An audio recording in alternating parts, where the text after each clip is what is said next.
Au sommaire de cette édition, dans quelques minutes, le direct de Jérusalem avec notre correspondante permanente Pascal Sunshine.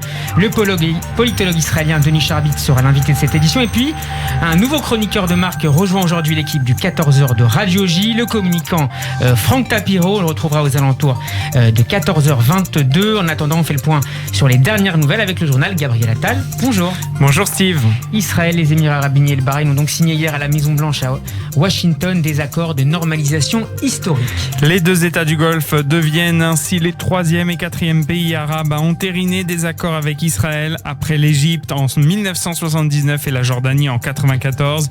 Nous sommes ici cet après-midi pour changer le cours de l'histoire, a déclaré Donald Trump depuis le balcon donnant sur la pelouse de la Maison-Blanche au début de la cérémonie. Après des décennies de divisions et de conflits, nous marquons l'aube d'un nouveau Moyen-Orient. Le président américain a également annoncé que 5 ou 6 pays pourraient également se joindre aux accords de normalisation à l'avenir. Il n'a cependant révélé aucun nom de pays impliqués dans ces discussions. C'est un tournant de l'histoire, une nouvelle aube de paix, a souligné. Quant à lui, Benjamin Netanyahou, ce n'est pas une paix entre les dirigeants, mais une paix entre les peuples. Et les bénédictions de paix que nous faisons aujourd'hui seront très importantes. Premièrement, parce que cette paix finira par s'étendre à d'autres États arabes et qu'elle pourrait finalement mettre fin au conflit israélo-arabe une fois pour toutes.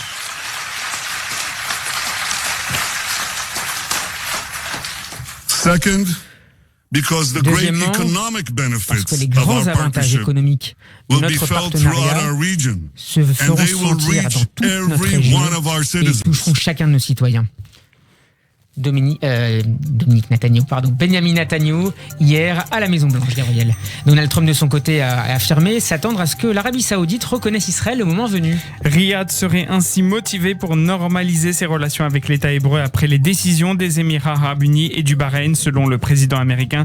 Le chef de l'État a précisé aux journalistes qu'il s'était entretenu avec le roi d'Arabie Saoudite. J'ai parlé avec le roi d'Arabie Saoudite. Au bon moment, je pense qu'il nous rejoindra. C'est vraiment un grand moment. Nous allons avoir d'autres pays qui normaliseront leurs relations très rapidement. Après Donald Trump, Benjamin Netanyahou a été nommé pour le prix Nobel de la paix 2021 par un député italien. Il s'agit de Paolo Grimoldi, membre du parti d'extrême droite de la Ligue du Nord. Pour justifier ce choix, le parlementaire a fait l'éloge du chef du gouvernement israélien et décrit ses actions pour l'avancement de la paix au Moyen-Orient. Parmi les nombreuses actions entreprises par Benjamin Netanyahou, je citerai les 3 principales et qui sont très importantes pour la paix dans le monde: les accords avec les Émirats et Bahreïn et le développement d'un véritable dialogue approfondi avec l'Arabie Saoudite. Ces efforts ont conduit à l'ouverture de l'espace aérien saoudien aux avions israéliens. Toutes ces réalisations n'étaient pas concevables jusqu'à présent, jusqu'à il y a encore quelques mois, a expliqué le député italien. Tsahal a visé la nuit dernière plusieurs positions du Hamas dans la bande de Gaza en riposte à 13 tirs de roquettes. Les frappes israéliennes sont intervenues pendant la cérémonie de signature des accords de normalisation avec les Émirats et Bahreïn à Washington. Un camp d'entraînement, une usine d'armes et un laboratoire d'explosifs du groupe terroriste palestinien ont été visés lors des 10 frappes israéliennes. L'alerte à la roquette avait retenti hier soir dans des villes israéliennes frontalières de la bande de Gaza. 13 blessés sont à déplorer côté israélien. 8 missiles palestiniens ont été interceptés par le système d'Ône de fer. Un homme âgé d'une 60aine d'années a été touché par des éclats d'obus et son état de santé s'est aggravé. Un homme de 28 ans a lui été touché par des fragments de verre. 8 personnes en état de choc ont été prises en charge par le Magen David Adom et 4 autres ont été légèrement touchés par des éclats d'obus. Des accords d'Abraham qui font réagir évidemment dans la bande de Gaza, on l'a vu, mais aussi en Iran. Les médias locaux ont rapidement fait état de ces tirs de roquettes près de la frontière israélienne, Gabriel. Une stratégie pour détourner l'attention de la cérémonie de signature des accords de normalisation des relations entre Israël, les Émirats et Bahreïn. L'agence iranienne Fars News a affirmé que ces affirmations d'Israël selon lesquelles l'État hébreu avait intercepté des roquettes n'étaient pas vraies et l'agence a montré des images d'un magasin prétendument endommagé. 2 personnes ont été blessées selon cette agence. Les médias iraniens proches du corps des gardiens de la révolution islamique ont souligné que ces tirs de roquettes étaient survenus lors de la signature de l'accord israélo-émirati. L'actualité du coronavirus maintenant. En Israël, plus de 5500 nouveaux cas de Covid-19 ont été rapportés ces dernières 24 heures, Gabriel. Le ministère israélien de la Santé a recensé 42 872 cas actifs dans le pays.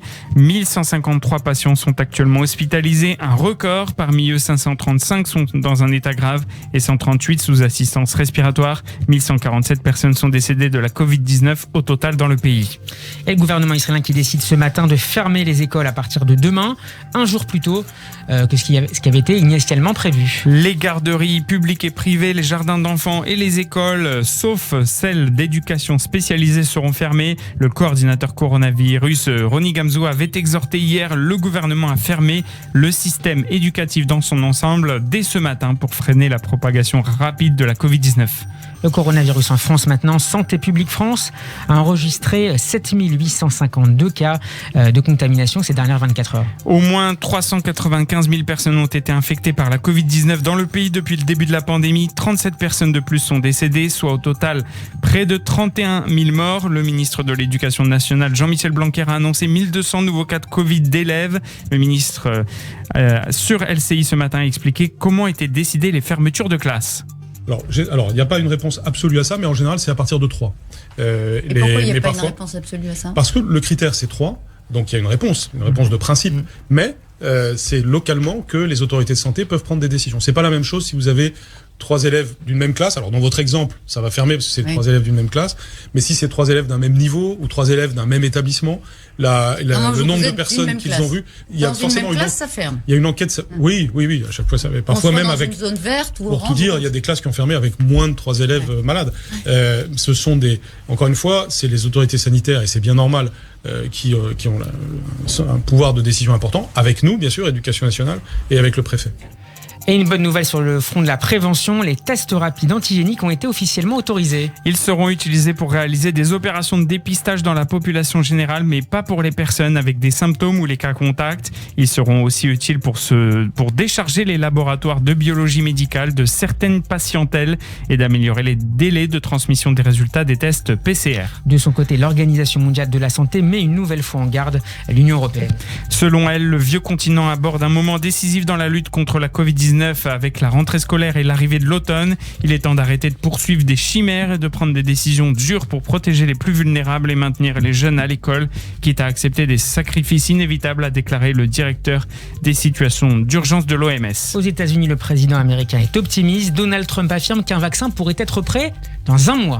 Lors d'un échange avec des électeurs de Pennsylvanie diffusé sur ABC News, le chef de l'État a lâché « Nous sommes très proches d'un vaccin. Nous sommes à quelques semaines de l'avoir. Vous savez, ça pourrait être 3 semaines, 4 semaines. » Justice avec une nouvelle audience ce matin du procès des attentats de janvier 2015 à Paris. Plusieurs avocats se sont émus aujourd'hui d'un changement de calendrier au procès, avec notamment l'ajout de l'audition de la maire de Paris, Anne Hidalgo, s'interrogeant sur l'intérêt et la légitimité de son témoignage. Jusque-là non programmée, l'audition de Madame Hidalgo à la demande de maître Patrick Klugman, avocat de SOS Racisme et de plusieurs parties civiles.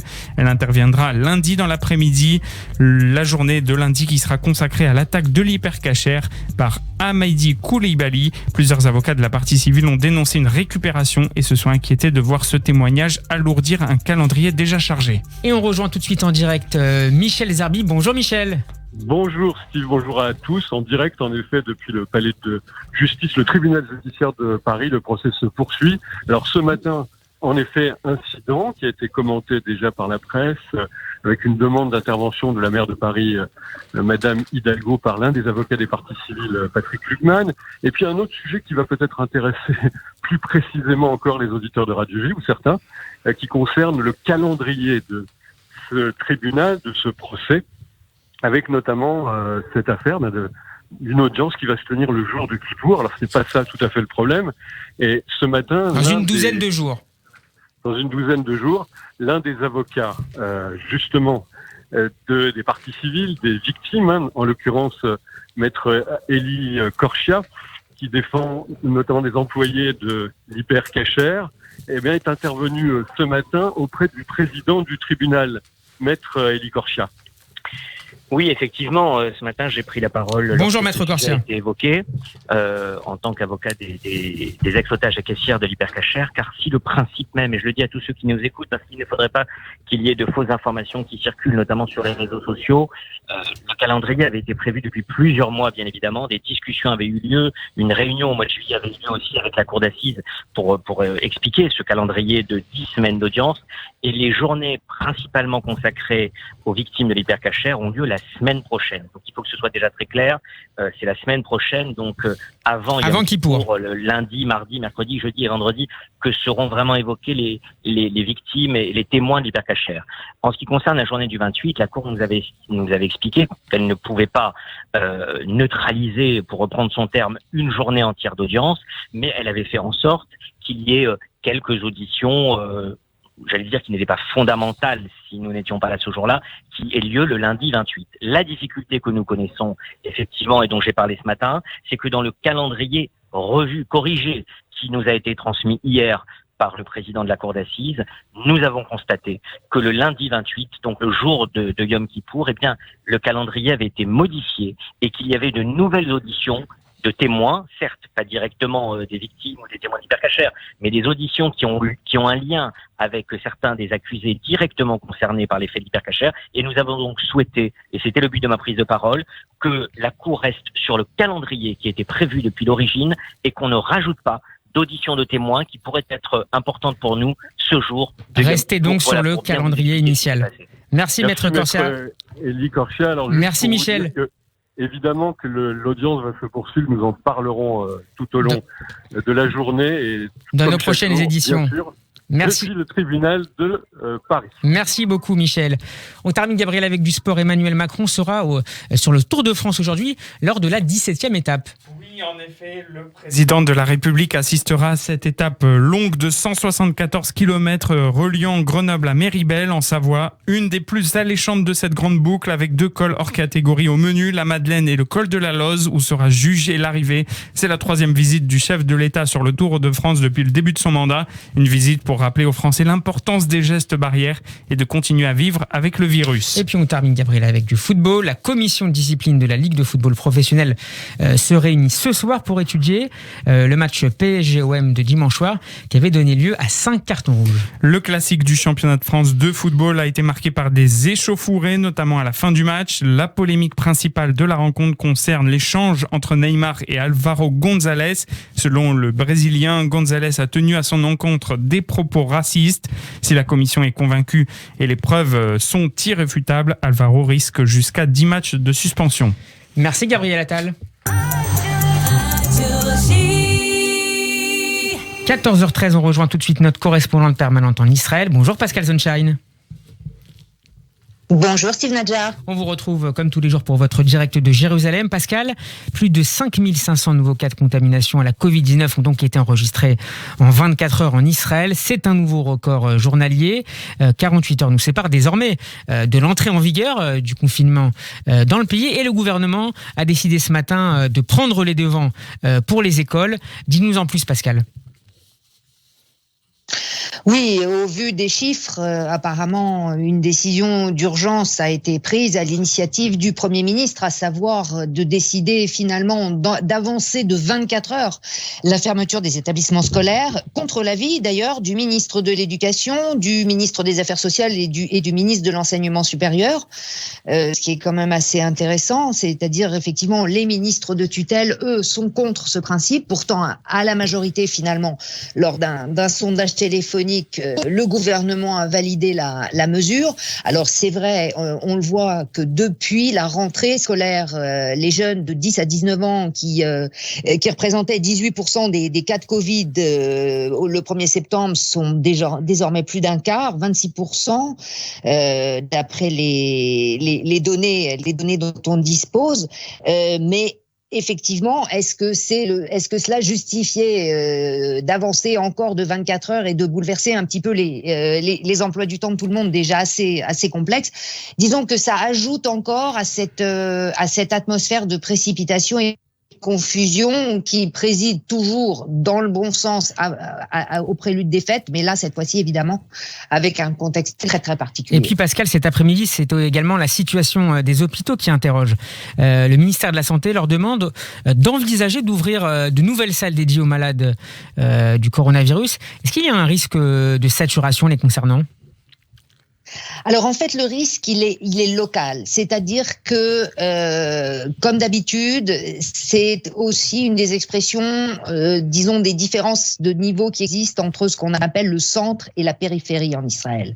Le centre étant en gros la région de Tel Aviv, la métropole de Tel Aviv, et la périphérie étant tout le reste. Et effectivement, on voit que dans le nord d'Israël, les hôpitaux sont arrivés à saturation en ce qui concerne l'hospitalisation des malades du Covid, au point que aujourd'hui, il y a environ 140 malades qui vont être transférés vers des hôpitaux du centre du pays, vers des hôpitaux de Tel Aviv, depuis ceux du nord et ceux de Jérusalem qui arrivent aussi en maximum de capacité.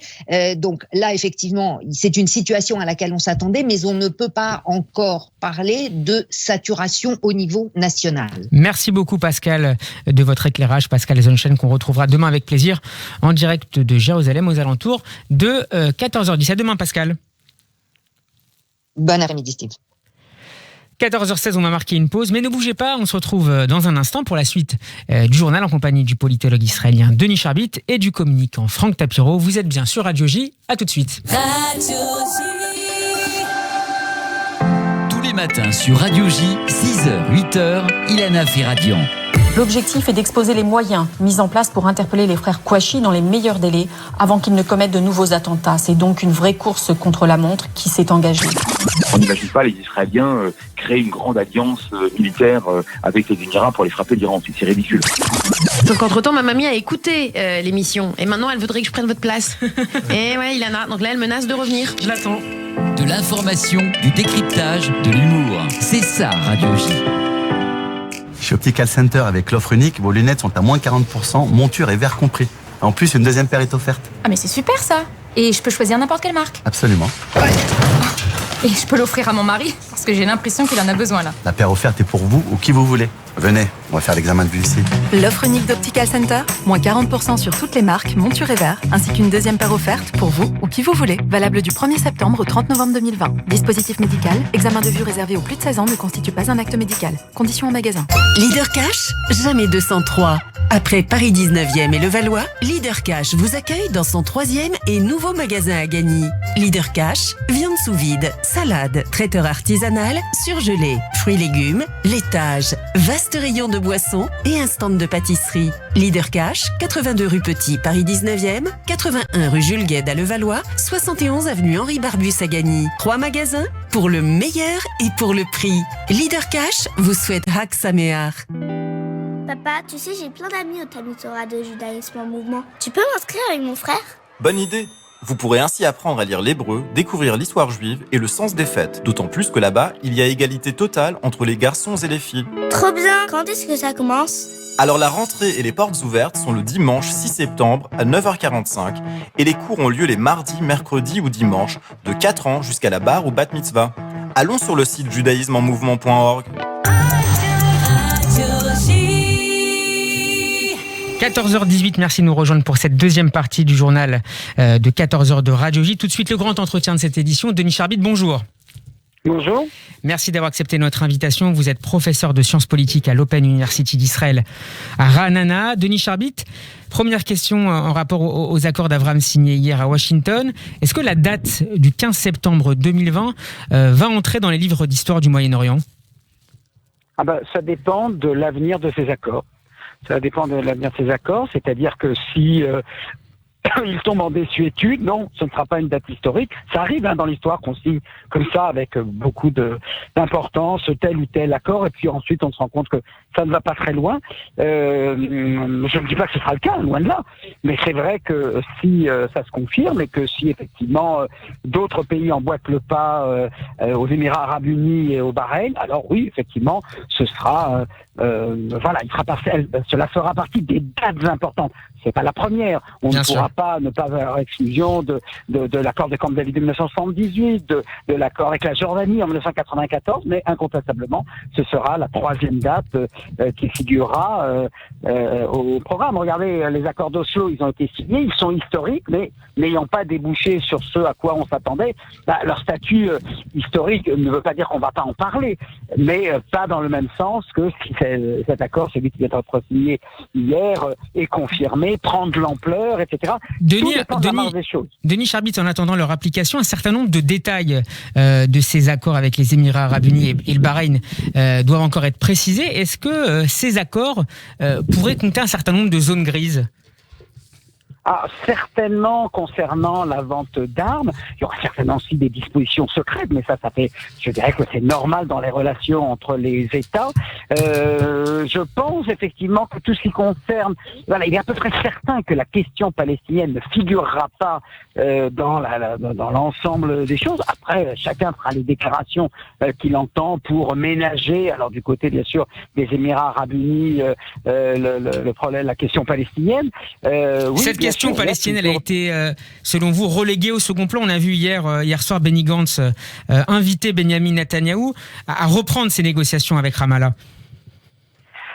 Alors je dirais que c'est une question que Netanyahou estime secondaire, là où Benny Gantz ou Gabi Ashkenazi estiment qu'elle est seconde. Voilà, vous voyez bien qu'elle n'est pas primordiale. C'est clair, si elle avait été primordiale, il n'y aurait pas eu d'accord. On s'en serait tenu à la ligne de la Ligue arabe de 2002, c'est-à-dire il n'y a pas de normalisation avec Israël sans une reconnaissance de l'État d'Israël préalable. Là, on voit bien que la question palestinienne est donc reléguée au second plan. Mais voilà, entre seconde et secondaire, vous voyez, il y a une marge ici de distance. Et je crois que tout dépendra au final de ce que feront les Palestiniens. Je pense que s'ils s'enferment dans une logique du refus, dans une logique de la déception, c'est normal qu'ils aient estimé que c'est une trahison dans le dos du peuple palestinien, etc. Bon, une fois qu'on a dit ça, qu'est-ce que vous faites ? Est-ce que vous allez... Moi, je pense que les Palestiniens, je pense que leur priorité aujourd'hui, c'est d'aller voir les Saoudiens, de reprendre langue avec eux et effectivement de s'assurer que s'il y a une normalisation, puisqu'on nous dit bien que c'est le début d'un processus, eh bien, quelles concessions les Saoudiens pourront-ils arracher à Israël, dans la mesure où il est à peu près certain que si les Saoudiens reconnaissent Israël et établissent des relations diplomatiques avec Israël, ils ne le feront pas dans la foulée de ce qui a été décidé. C'est-à-dire, vous avez renoncé à l'annexion de la Cisjordanie ou de la vallée du Jourdain, eh bien voilà, ça nous suffit pour pouvoir entrer. Non, là, un dernier mot, Denis Charbit, avant de nous quitter. Je voudrais qu'on vienne à la scène intérieure israélienne. Le Premier ministre suppléant et ministre de la Défense, Benny Gantz, ainsi que le chef de la diplomatie israélienne, Gabi Ashkenazi, étaient absents hier de la cérémonie à Washington, ce qui a créé un début de couac juridique. Est-ce que vous regrettez, comme politologue, mais aussi comme citoyen israélien, ces absences?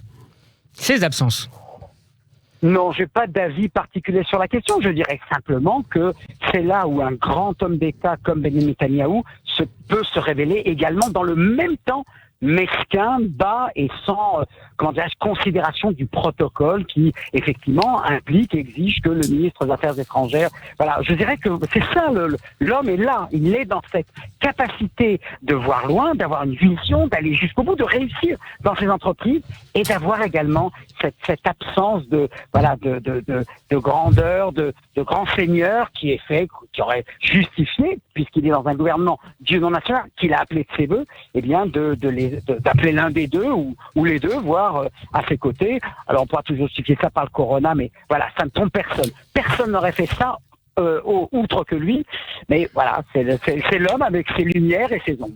Paradoxe Netanyahou. Merci beaucoup Denis Charbit d'avoir été mon invité cet après-midi. Je rappelle que vous êtes professeur de sciences politiques à l'Open University d'Israël. Bon après-midi. Merci. 14h24, l'heure d'un nouveau rendez-vous dans le 14h de Radio J. Ping Pong, Franck Tapiro, bonjour. Bonjour.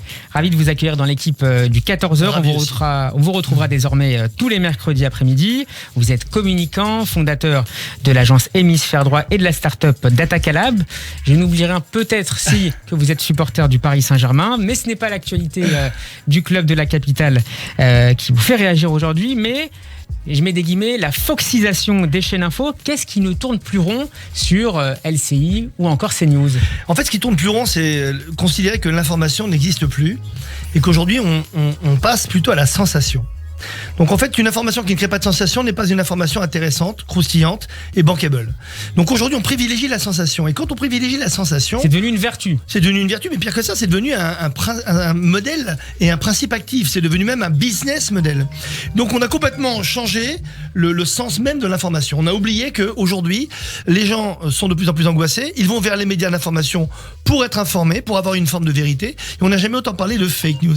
On n'a jamais autant parlé justement de fausses informations. On n'a jamais autant eu besoin de corriger et de faire finalement un boulot de vérification, vous savez, le fast-checking, etc. Et pourquoi ? Des codeurs, par exemple. Oui, pourquoi ? Parce qu'aujourd'hui, sur les plateaux, c'est vrai que j'en fais depuis plus de 25 ans, ça fait longtemps. Et depuis quelques temps, les gens me disent, mais c'est drôle, on ne voit plus tellement dans les débats. Mais parce qu'il n'y a plus de débat. On est passé du débat à abattre. Débattre n'existe plus. On abat en permanence. Il y a du combat, mais avant c'était un combat d'idées, un combat d'opinion. C'est fini maintenant. Donc on combat la personne, on combat l'individu. On combat plus même le fait. Parce qu'on peut très bien être d'accord et pas d'accord. C'est pour ça que le débat est magnifique. Ce qu'on appelle la dispute, au sens grec du terme, c'est justement opposer, non pas des personnalités, opposer des opinions, opposer justement des points de vue. On n'oppose plus rien. On n'invite que des invités qui ont à peu près la même opinion sur les plateaux. Ah, c'est pas seul. Non seulement avec la même opinion, donc déjà de plus en plus, il n'y a plus de clivage sur les plateaux. D'ailleurs, on m'intercepte moi un petit peu avant en me disant, oh, j'espère que tu vas pas être d'accord avec ce qu'on va dire. J'ai dit, bah écoutez, alors fallait pas m'inviter. Et je suis le pire invité pour ça, parce que moi, dès qu'on me dit quelque chose, j'ai déjà la sensation de penser différemment. Mais en général, c'est l'inverse de ce que je pense. Mais surtout, la gravité, c'est quoi ? C'est que les invités aujourd'hui, malheureusement, sur les plateaux, sont des black blocs médiatiques. J'utilise ce mot, black bloc médiatique. Ils ne viennent pas pour informer, mais pour balancer. On balance une phrase comme on balance un pavé. On balance une insulte comme on balance un tweet, etc. Et aujourd'hui, donc il n'y a plus de mesure, il n'y a plus de sens. Il n'y a plus de sens, il n'y a plus de fond évidemment. Donc on est dans la sensation. Et cette médiatisation qui devient une médiatisation de sensation, c'est le début de la fin de l'information. Et surtout, ça ne fait qu'une seule chose, c'est aggraver d'abord la psychologie des gens, donc leur humeur. Donc ça ne les rassure pas du tout. Ça en fait d'eux des gens fragiles qui en fait ont besoin de cette sensation comme des drogués. Ce sont des drogués qui vont chercher une dose de désinformation, d'angoisse, de complot. Et comme les drogués... mais c'est bon pour les audiences, on se passe du côté des chaînes. Mais quand vous droguez les gens, vous revenez. Mais vous ne revenez pas pour avoir des bonnes nouvelles. Les bonnes nouvelles sont vraiment de très mauvaises nouvelles pour certaines chaînes d'infos. Au sens large, je parle pas qu'en France, je parle partout dans le monde. C'est un phénomène que j'observe depuis quelques années. Mais moi aujourd'hui, je vais plus sur un plateau pour débattre, mais pour combattre des black blocs médiatiques qui sont là que pour balancer leur horreur, genre... Macron est un dictateur, et je dis à la personne, mais comment pouvez-vous imaginer que le président de la République française soit un dictateur et que vous puissiez le dire à l'antenne, vous seriez fusillé en sortant. Bon, vous évoquez Emmanuel Macron, Franck Tapiro, comment les autorités politiques peuvent-elles s'adapter à cette nouvelle situation ? Est-ce que par exemple les membres du gouvernement devraient refuser par exemple de participer à certains débats télévisés sur certaines chaînes ? Pas du tout. Justement, moi, je me bats pour qu'il participe à toutes les émissions les plus spéciales, comme celle de mon ami Cyril Hanouna, qui avait été à un moment écarté par les politiques, et ils ont vite compris, au contraire, que Cyril était suivi par des millions de gens, et que ces millions de gens-là, sinon ça allait finir comme aux États-Unis. Trump a été élu sur des gens qu'on n'écoute jamais et qu'on ne considère pas. Donc, parce que, on va dire, on se pince le nez face à certaines émissions, il ne faut pas y aller, au contraire. Ça fait partie de la rééducation médiatique que doivent faire les gens dits de pouvoir, ou qui ont une opinion, ou qui sont leaders d'opinion, pour aller vers justement des émissions où on ne les attend pas, pour rééduquer les gens et leur dire, vous savez, il y a une autre façon de penser, de débattre, de s'affirmer, et surtout de ne pas croire ce qu'on vous raconte. Et surtout, aller dans la dispute, aller dans l'opposition réelle, non pas de sensation mais d'opinion, et vous verrez qu'on aura un débat constructif. Aujourd'hui, le débat est destructif, parce qu'aujourd'hui, malheureusement, la destruction fait vendre. La destruction fait vendre. Merci beaucoup Franck Tapiro. Merci à vous. Ping Pong tous les mercredis vers 14h22 sur Radio J. Shana Tova, et à la semaine prochaine. Shana Tova à tous. On va terminer en musique cette demi-heure, c'est la bande-son du 14h. On écoute aujourd'hui Ishaï Ribo, né à Marseille. Cet artiste a grandi dans le milieu orthodoxe avant de s'imposer comme l'un des artistes qui comptent sur la scène musicale israélienne. Alev Sheli, Mon cœur est l'un de ses derniers succès. Bel après-midi aux côtés d'Hélène Schumann que je salue. Bonjour Steve, j'adore quand vous finissez en chanson. C'est pour vous, c'est une dédicace. Je vous retrouverai pour ma part demain à la même heure, même endroit. Bel après-midi, à demain, portez-vous bien.